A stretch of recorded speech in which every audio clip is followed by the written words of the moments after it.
बल्लू अपने घर से निकल पड़ता है। बारिश और तूफान इतना तेज था कि उसमें लाडो का घोंसला जोर जोर से हिल रहा था। अरे वाह, ये खुशबू कहाँ से आ रही है? अरे बाप रे, बचाओ!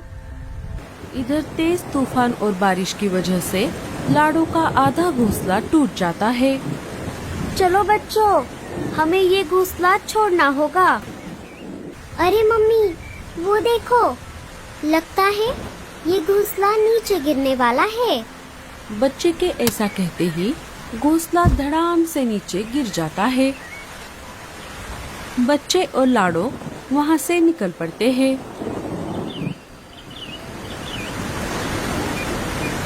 इधर लाडो अपने बच्चों को लेकर उस पेड़ के तने में बने घोंसले में आ जाती है।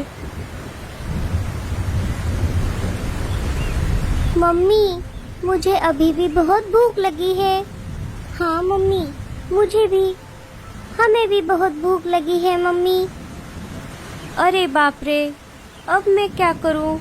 मैं मेरे बच्चों को यहाँ इसलिए लाई थी क्योंकि यहाँ पर बहुत सारा अनाज पड़ा हुआ रहता है, लेकिन आज तो यहाँ पर थोड़ा भी अनाज नहीं दिख रहा।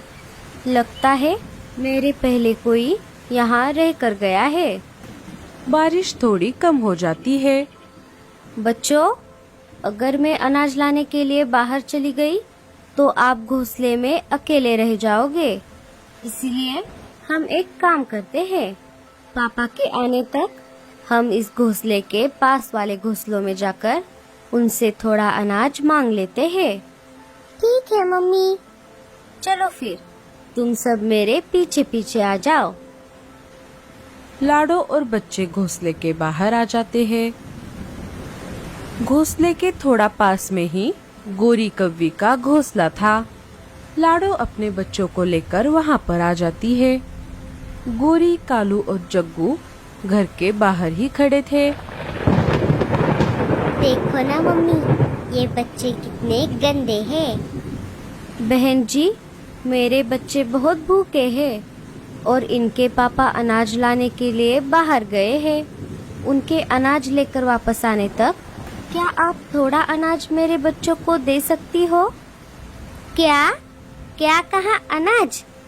क्यूरी भिखमंगी, अनाज क्या ऊपर से आसमान से टपकता है जो मैं तुझे ऐसे ही अनाज दे दूं? अनाज जमा करने के लिए कितनी मेहनत लगती है। अरे गोरी, ये तुम क्या बोल रही हो? तुम्हें अनाज नहीं देना तो मत दो, लेकिन इस बेचारी को अनाप शनाप तो मत बोलो। आप चुप रहो जी, मुझे इन भिखारियों की आदत अच्छी तरह से पता है। बहन जी, आपको अनाज नहीं देना तो मत दो, और मैं कोई भिखारी नहीं हूँ। मैं तो बस आपसे मदद मांग रही थी।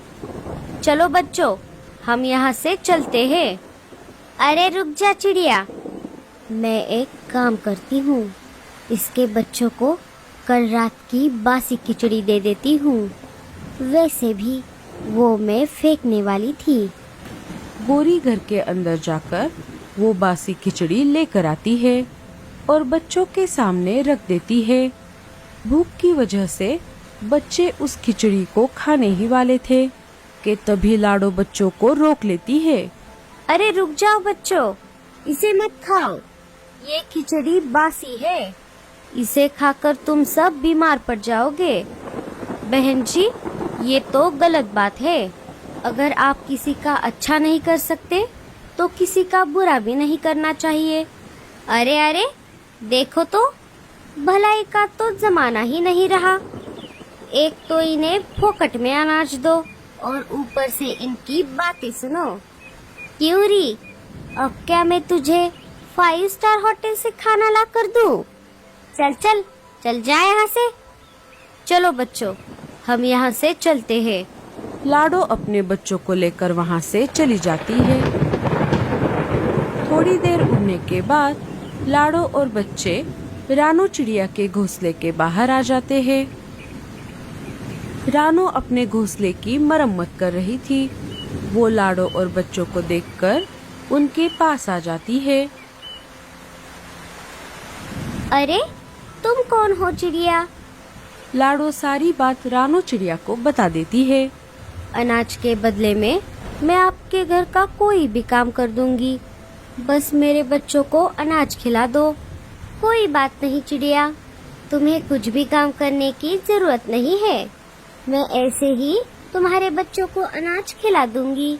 अरे मम्मी, इन बच्चों को अनाज दे दो। रानो की माँ बच्चों को अनाज दे देती है। बच्चों को अनाज खाता हुआ देख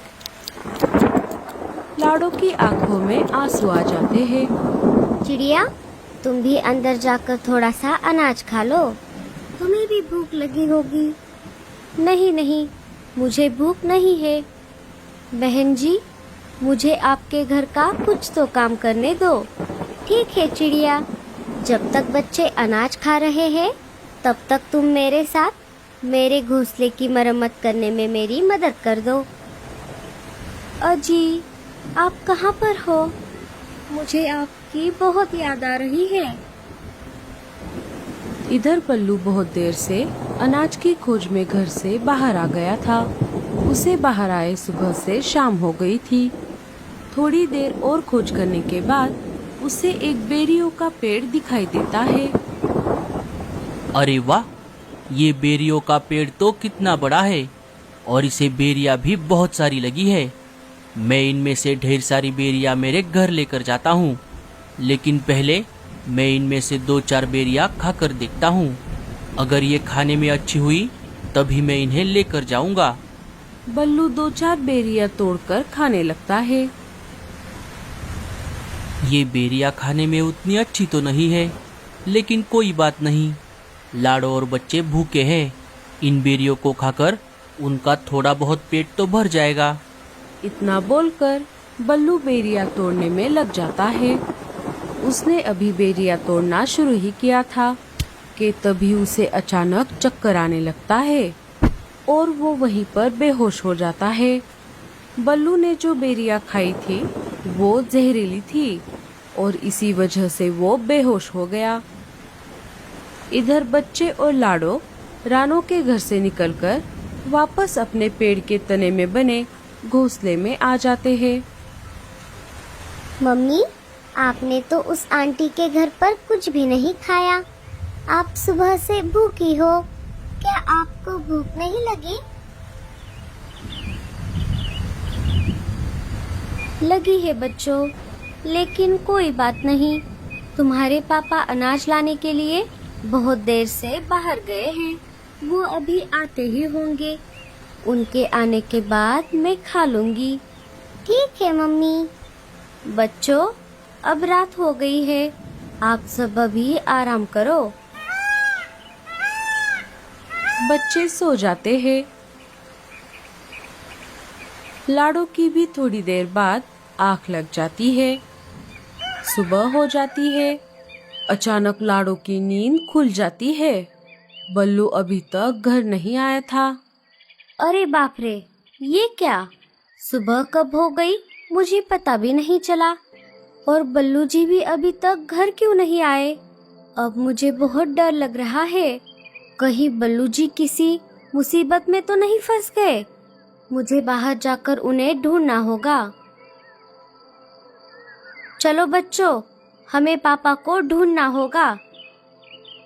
लाडो और बच्चे बाहर आ जाते हैं। उनके बाहर आते ही वही शिकारी चील अचानक उनके सामने आ जाता है।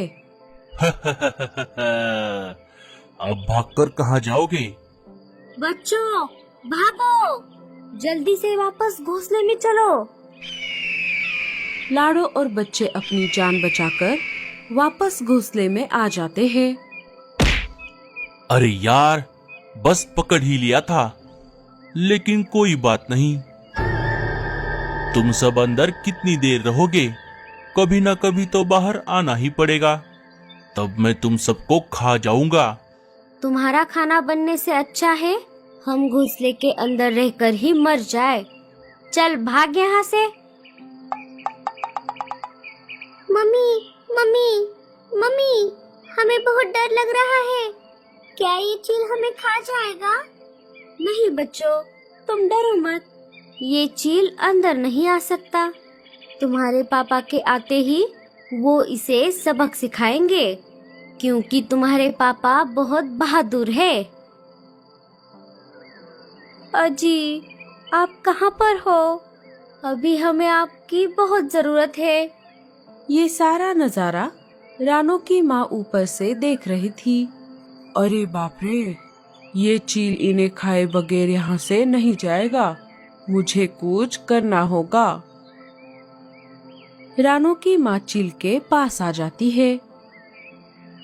अरे ओ चील, तू यहाँ पे क्या कर रहा है? अरे ओ बुढ़िया, चल फुटले यहाँ से। मैं मेरे शिकार का बाहर आने का इंतजार कर रहा हूँ।